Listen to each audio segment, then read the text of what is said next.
Hello, सुप्रभात सगळ्यांना. सकाळ सकाळची मस्त अशा व्ह्यूसोबत मी आता सध्या तुम्हाला सगळ्यांना आणि मी स्वतःही बघणार आहे की बाहेरची फुलं आलेली आहेत की नाही, जेणेकरून मी आज ठरवलं होतं की मी रोज तुम्हाला खिडकीतून दाखवते. तर आज आपण खाली जाऊन घेऊयात मस्त अशा सुंदर सकाळच्या सोबत. तुम्हाला सगळ्यांना खूप खूप शुभेच्छा. कसे आहात? मस्त असाल, मजेत असाल. छान असे मी आवरले, फ्रेश वगैरे झाले आणि खाली मी फुलं डोकवलेत. पण काय सांगू, आजची फुलं खाली बिलकुल नाहीत. सगळी फुलं वरती आहेत, मला काढता येत नाही हे मी तुम्हाला सांगते आत्ता. आणि त्यानंतर सगळं आवरलं माझं आणि देवपूजा करून घेतली. छान अशी मस्त पूजा वगैरे मांडणी करून घेतली आणि मी पुस्तक वाचायला बसले. आज मी लवकरच सगळं आवरलं होतं. साधारणपणे 9च्या सुमारास माझी पूजा वगैरे सगळं काही झालं होतं, कारण मला आज जायचं होतं बाहेर एका ठिकाणी आणि जाणं खरंच गरजेचं होतं. सो मग मी निघाले होते. छान पूजेचं मस्त प्रसन्न वातावरणात मी मस्त कॉफी ठेवू घेतली आम्हाला दोघांना. पिल्लं सकाळी स्कूलला गेली होती, मी त्यांना टिफिन करून दिला होता. आज उपवास असल्यामुळे चपातीला ब्रेक दिला आणि त्यांना रवा डोसेच बनवून दिले होते. त्यासोबत यांना पण म्हटलं एक रवा डोसाच द्यावा करून. आणि छान असं कॉफी घेणार होते मी आत्ता, कारण की आता मस्त सगळं माझं आवरलं होतं. आता कॉफी एकीकडे घ्यावी म्हटलं आणि निघायचा बेत होता. आणि छान अशी कॉफी गरमागरम होतीच आहे, तर म्हटलं यांना पण एकीकडे तव्यावरती डोसे काढून घ्यावेत पटकन असे.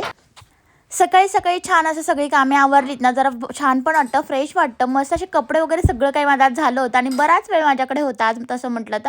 कारण कुठे जायचं म्हटलं की सगळी कामे घरातून करून गेल्यानंतर दुपारचं आल्यानंतर इच्छा राहत नाही, मूड राहत नाही करायचा. खूप थकल्यासारखं प्रवासाहून आल्यासारखं होतं, म्हणून आज सगळी कामे ही लवकरच आवरली होती. आत्ता मी यांना डोसा काढून घेत आहे की म्हटलं चला, माझा जर उपवास असला तरी यांचा नको उपवास, म्हणून मी मस्त रव्याचा असा छान डोसा काढलेला आहे. तुम्हाला याची रेसिपी पाहिजे असेल तर नक्की सांगा, मी नक्कीच तुम्हाला देईल. मस्त असे न तुटता व्यवस्थित छान असे स्पंजेस हे होतात. उत्तप्पे तयार केले होते मी त्यांच्यासाठी. आता मी कॉफी घेते छान अशी, आणि यांना केलेला डोसा. ते पण नको म्हणत होते, तरी पण बाहेर जायचं म्हटलं एखादा खाऊन घ्या असं काहीतरी मी त्यांना म्हणत होते. तर कारण सकाळी सकाळी आम्हाला सगळ्यांना चहाशिवाय दुसरा काही नाश्ता लवकरात लवकर मला तरी जात नाही आणि यांनाही जात नाही. आंघोळ केल्यानंतर एक अर्धा पाऊण तास आणि ब्रेकफास्ट म्हणाल तर ठीक आहे, आपण तेव्हा खाऊ शकतो, पण लगेच असं खायला नको वाटतं. फक्त चहा वगैरे आम्ही असं घेतो. पण मी यांना म्हटलं आता बाहेरच जायचं आहे, गाडी कुठे नाही थांबता, म्हणून म्हटलं खाऊन घ्या. म्हणून मस्त एक रवा डोसा वगैरे काढून घेतला. आणि काय सांगू तुम्हाला, मी रवा डोसा यांना एक दिला बनवून, एक म्हणता म्हटलं दुसरा पण काढून घेऊयात आणि त्यांना 2 डोसे देऊयात. आणि पण त्यामध्ये झालं असं की मी कॉफी घेत बसले, इतकी कॉफी कडक झाली होती, त्यामुळे त्या कॉफीचा आनंद घेत अशी बाहेर बसले. तर तुम्हाला काय सांगू, इकडे डोसा करपून गेला आणि माझ्या डोक्यात आहे की गॅसची फ्लेम स्लो आहे, पण ती हाय फ्लेमला होता. आणि मला नंतर स्मेल आला आणि हे म्हटले हां तू करशील, हा डोसा करशील, असं काहीतरी बोलत होते. आणि मी इथे कॉफी घेत बसले आणि तिकडे असं काहीतरी झालं. चला होतं असं काहीतरी. तर त्यांना एकच हवं होतं, तर एकच डोसा गेला माझ्याकडून असं काहीतरी.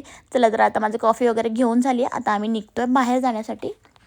म्हणजे आता मस्त पूजा वगैरे झालेली आहे, तुम्ही बघू शकता. छान अशी पूजा वगैरे करून मी माझं स्वतःचं आवरून आता आम्ही निघालोय बाहेर.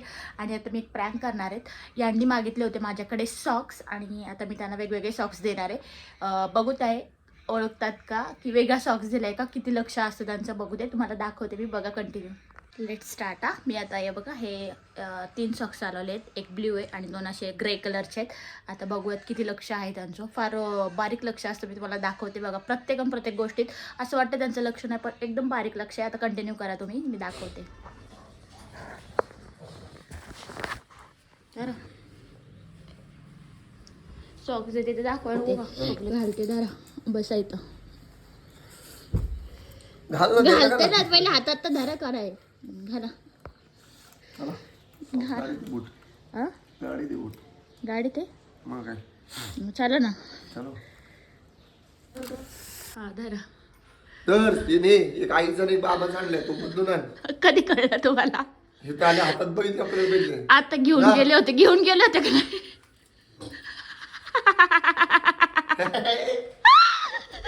प्रँक करत होते तुमच्यावर. तर काहीच मी तुम्हाला म्हटलं होतं की सॉक्सचा प्रँक करणार, आणि तो सक्सेस झाला आहे. पण एकदम बारीक लक्ष असतं. क्वचित बाहेर गेल्यावर ओळखलं. जर तिथेच घालायचं असतं ना, तर तिथंच ओळखलं असतं, पण बाहेर घालायचे होते गाडीमध्ये, म्हणून एक जिने उतरून गेल्यानंतर बघितलं की सॉक्स वेगळा आहे म्हणून. बघा असं बारीक लक्ष असतं, तुम्ही लक्ष ठेवून राहा. सगळेजण लय वॉचमॅनगिरी असते माझ्याकडेच नाही, सगळ्यांकडेच असते. एकदम बारीक वाटतं माणसाला लक्ष नाही, पण हे डोळे आहेत ना असे असतात. चला, तर मग आता आम्ही निघालोय. कुठे चाललोय ते सांगते. बघू आता कुठल्या मंदिरात नेणार आहे. मला म्हटलं तुला एका मंदिरात नेतो, तर बघू देत मंदिरात कुठलं नेतात. तर on the way let's go आणि कंटिन्यू करा. By the way luck by chance matching झालोय. लक बाय चान्स का तुम्ही आधी घातलं होते काल? 2 दिवस झाले. अच्छा 2 दिवस झाले. लक बाय चान्स मॅचिंग झालंय.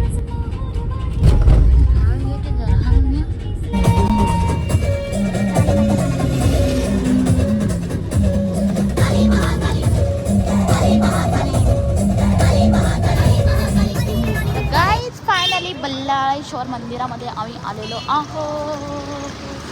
मी आणि हे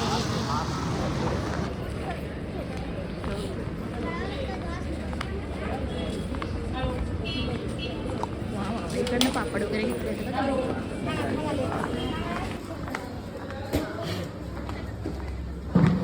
किती? आणि ताड घेतलेले बाबा. थँक्यू. मोठी भारी आहे. गाडीत घेत आहे का?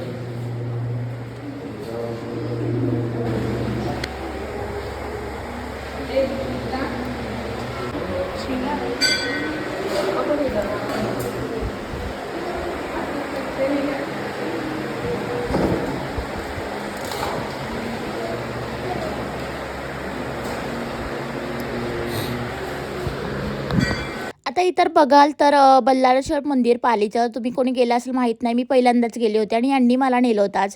तर खरंच खूप छान असं मंदिर आहे आणि बाहेर असं पाण्याचं होतं. घंटा बघू शकता, इतकी सारी मोठी घंटा आहे. आणि मंदिरातील हे बघा, हे गणपती आहे बल्लाळेश्वर पालीचा. तर आतमध्ये फोटो कॅमेरा अलाउड नव्हता, तरी पण आम्ही व्हिडिओ शूट केले होते थोडे थोडे तुमच्यासाठी खास. आणि हे मंदिरात बाप्पाचं दर्शन घ्या. छान असं दर्शन घेतलं, खूप भारी वाटलं. तिथून बाहेर पडल्यानंतर असे पापड वगैरे असं काहीतरी होतं, तिथले 1-2 पापड मी घेतले, जास्त काही घेतलं नाही. आणि त्यानंतर मस्त इकडं मेवा होता, जे की आंबा आणि कैरी आणि काय बोरं होती. आणि छान मीठ वगैरे लावून देत होते. ह्यांना बोरं खायची होती, मला कैरी.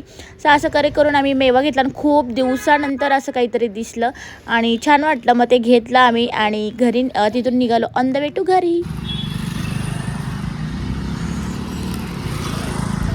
तर काही छान असं मस्त मंदिरात दर्शन घेऊन आलेलो आहोत आम्ही. बल्लाळेश्वर पालीचा बल्लाळेश्वर असं मंदिर होतं. हे आधी आले होते, ते म्हटले चल आपण जाऊयात. तर डायरेक्ट आम्ही कोकणातच एंट्री केली आणि छान असं दर्शन घेतलं. मस्त मंदिर होतं. आणि आता मी घेऊन आलेले मस्त मेवा. काय काय मेवाच म्हणतात ना? मला काही हा मेवाच आणलाय आणि मस्त पैकी आम्ही खाणार होतो. दाखवते तुम्हाला, मस्त लागतं ते. खूप दिवसानंतर ही बोरं भेटली मला आणि दिसली आणि खाली.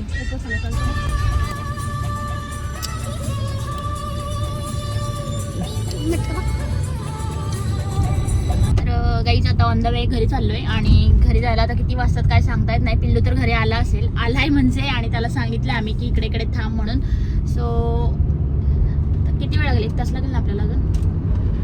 1 घंटा लगेगा. 1 घंटा लगेगा. आणि काल एक कमेंट आली आहे मला की भाऊ सोबत हिंदी ब्लॉगचा प्रँक हिंदीमध्ये बोल आणि तसा एक ब्लॉग बनव, खूप मजा येईल बघायला. तर मी त्यांना बोलली आहे. तर त्यांनीच माझ्या ते डायलॉग टाकला 1 घंटा लगेगा. तर आम्ही हिंदी ब्लॉग करू एक, कसं वाटतं आम्ही बघू मज्जा मस्तीमध्ये. तर नक्कीच नेक्स्ट ब्लॉग आम्ही तो हिंदीचा असा करू. आता कसं झालं, अर्धा ब्लॉग सकाळपासून मराठी झालाय ना, अर्धा आता अगला एपिसोड असेल आमचा हिंदी. भाऊ सोबत हिंदी बोलेल मी. तुझी इच्छा नक्कीच ताई कम्प्लीट होईल की हिंदी ब्लॉग मी करेल भाऊ सोबत. जो कसाही असेल, असंही नाही की आम्हाला प्रॉपर हिंदी येते वगैरे, तुटकी फुटकी कशी असे XYZ, पण आम्ही बोलू नक्कीच तुझ्यासाठी. डन. असेच सजेस्ट करा काय ब्लॉग करायचे ते, नक्कीच तुमच्यासाठी करत जाईल. आता तर स्टार्ट झालं हिंदी बोलणं. बोलावं जरा थोडं. बोला ना हिंदी. हिंदी येत नाही म्हणतात. हिंदी येते सगळी. हिंदी से बात करेंगे और हिंदी का ब्लॉग हम जरूर लाएंगे आपके लिए. तर मला पण हसल येते हिंदी म्हटल्यावर, कारण आपली डेली भाषा ही मराठीच असते. हिंदी कधीतरी क्वचित समोरचा माणूस बोलला तर आपण बोलतो. तर तसंच आम्ही बघू आता, ट्राय करू एक ब्लॉग हिंदीवरती. माझ्यापेक्षा माझी मुलं लय भारी बोलतात हिंदी, खूप भारी. हो दक्ष, हर्ष पण थोडं थोडं ट्राय करतो, पण दक्ष हिंदी खरंच असं वाटेल तर आमच्या घरातलंच नाहीये. हिंदी आणि इंग्लिश पण आता ट्राय करतो बोलायचं, पण खरंच छान बोलतो हिंदी. तर त्याला पण ब्लॉगमध्ये घेऊ आम्ही हिंदीच्या. तर बघू, ट्राय करू. नेक्स्ट ब्लॉग आमचा हिंदी असेल, हिंदीवरती आम्ही म्हणजे हिंदी भाषेत बोलू आम्ही. अभी घर जाने के लिए 1 घंटा बाकी है. जब आते वक्त देखती हूँ दक्ष को लेने के लिए जातेंगे नहीं. आती का मला हिंदी?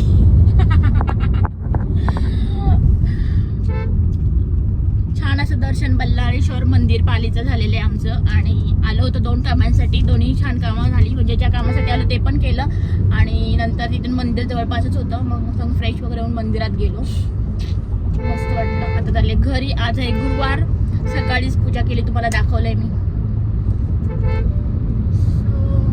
कंटिन्यू करा. आमच्या गप्पा अशा चालत राहत नाही गाडीमध्ये. मी शक्यतो जास्त बोलत नाही, मूळ बंद असतं माझं. मी खाली असं सोचत असते की मी पोचते कधी घरी, किंवा ज्या ठिकाणी जायचं त्या ठिकाणी कधी पोचते. असं एरोप्लेन कधी लँड होतं असं होतं. मला प्रवास बिलकुल आवडत नाही. शक्यतो आहे ना हे ड्रायव्हिंग करतात आणि मी झोपा काढते येत असते. झोपा काढते किंवा गाणी लागली असेल तर मस्त गाणी ऐकत यायचं, गाणी ऐकत जायचं. आत्ता मेन गोष्ट गाणीच चालू होती. आमची गाणी बंद पडली, त्यामुळे मी ब्लॉग स्टार्ट केला आणि म्हटलं चला शूट करून सांगूयात तुम्हाला. कंटिन्यू करा. आत्ता कुठे आहोत आपण? सांगता पण येणार नाही. खोपोलीमध्ये आहोत आम्ही आत्ता. अजून तरी 1.5 तास लागेल आम्हाला वरती लोणाळ्यामध्ये यायला. सो कंटिन्यू करा. तर काही एक अर्धा तास झालं घरी येऊन. झोपलेच होते मी. मला प्रवासाने अक्षरशः थकल्यासारखं झालं होतं. आणि आता ते मी तुम्हाला म्हटलं होतं लास्ट टाइम की फर्निचर जे खाली मला युनिट बुक स्टोरेज करायचे आहे, म्हणजे बुक वगैरे ठेवायला, ते लोक आता आलेले आहेत घेऊन. तर बघू आता ते लोक कसे बसवतात ते वगैरे, आणि त्यानंतर मी तुम्हाला दाखवते की कसं बसवतात येतं आणि काय पद्धतीने. त्यानंतर तुम्हाला फायनल दाखवते की कसं, कारण फिटिंग करताना फार आवाज वगैरे येणार आहे. करते 2 मिनटं. कुठे पण जावा गाईज, कुठून पण या, ड्युटी ऑन एनी टाइम. माझी ड्युटी ऑन असते. घरी असते पण अजिबात फ्री नसते. असं नेहमीच त्याने रोजचंच आहे. सो मी कधीतरी तुम्हाला दाखवते, पण माझं डेली रुटीन हेच आहे. से हाय. आता त्याला ट्युशनला सोडून येते. आफ्टर दॅट पकड पटकन. चलो गाडी काढते आता. सर गाडी काढू दे मला. सगळ्यात भारी आणि माझी ही क्वीन मला खूप आवडते. गेले 8 ते 9 वर्ष ती माझ्यासोबत कंटिन्यू आहे. थोडंफार इकडे तिला घासलेलं आहे, कारण एकदा पावसात आम्ही खूप जोरात होतो आणि आम्हाला बुलेट येऊन ठोकली ती, त्यामुळे पुढे ते तसं झालं होतं. लागलं नाही, पण धक्का लागला होता. आणि छान अशी मला खूप साथ देते कुठे जायला. काय सांगू तुम्हाला, आता कप्पे तर बनवलेत, पण सांगू का काय, मी मागे पण दिसते, सांगू का काय, आल्यापासून नुसती उघड झाप चालूच आहे दोघांची. काय चाललंय दक्ष? आता म्हणजे मी ते कप्पे तर बनवले स्टोरेजचा ना, मी तुम्हाला उद्याच्या ब्लॉगमध्ये दाखवेल की कसं सेटअप वगैरे केलंय मी. ते आज काही दाखवलं नाही, पण ह्यांचं आल्यापासून नुसतं उघड झाप चालू आहे. तुम्हाला दाखवते 1 मिनिटं. आजच्या दिवस नुसती बंद करा चालू करा, बंद करा चालू करा, असं दक्ष आणि हर्षचं चालू असणार आहे गाईज. हां उघडा. त्याने उघडलं म्हणजे आम्हाला उघडणं गरजेचंच आहे. हां सेटअप चालू आहे त्यांचा डेकोरेशनचा, बुकच्या डेकोरेशनचा सेटअप चालू आहे सध्या. आता दक्ष ट्युशनवरून आल्यापासून आहे ना जवळजवळ 15 ते 20 वेळा त्यांनी ओपन क्लोज केलेलं आहे. आता त्याला किती वेळा सांगितलं की सारखं उघडू नको, पण ठीक आहे आज नवीन आहे त्यामुळे तो कंटिन्यू ओपन बंदच करणार आहे. आणि इकडे महाराज सारखे ओरडत राहिले बंद करा. चालेल. तर मी तुम्हाला उद्याचं सेटअप मी कसं लावलं आहे ते मला उद्या दाखवेल, किंवा मला जसं पाहिजे तसं सेट झाल्यानंतर दाखवेल. म्हणजे नेक्स्ट ब्लॉग येईल तेव्हाच मी सेट करून घेईल, तेव्हाच म्हणजे दाखवेल तुम्हाला कसं झालं ते. पहिल्यापेक्षा तरी छान झाले बऱ्यापैकी, तर नक्कीच दाखवते तुम्हाला. आणि आता मी स्वयंपाकाची तयारी करते. इकडं भाजी निवडणं चाललेलं आहे, कुकर लावला आहे तिकडे. उपवास आहे तर भूक लागली आहे, पटापट स्वयंपाक करते. अरे ठेवा पिल्लू. आणि हो तुम्हाला हे पण सांगितलंय त्याच्या पुढचा ब्लॉग जो येईल ना तो हिंदी भाषेतला येणार आहे, आमचा हिंदी भाषेतला. आणि हे मी तुम्हाला दुपारीच सांगितलेलं आहे. तर चॅनलला लाईक शेअर सबस्क्राईब करा. आणि मी आता स्वयंपाक करते, इथेच ब्लॉग एंड करते. भेटूयात आपण उद्याच्या ब्लॉगमध्ये, कारण की आता खूप मोठा ब्लॉग होईल आपला, त्यामुळं मस्त स्वयंपाक करते. आजचा मेनू काय सांगते तुम्हाला. पहिली गोष्ट, आज मेथीची भाजी, जितू वडे वडे काढणार आहे मी भजी टाईप, आणि त्याची रस्सा भाजी थोडीशी लपतपी, वरण भात आणि काहीतरी गोड करते. सो कंटिन्यू करा आणि नेक्स्ट ब्लॉगसाठी स्टे ट्यून. आणि असंच लाईक शेअर सबस्क्राईब करा चॅनलला, आणि आवडल्यास नक्की नक्की नक्की शेअर करा. बाय.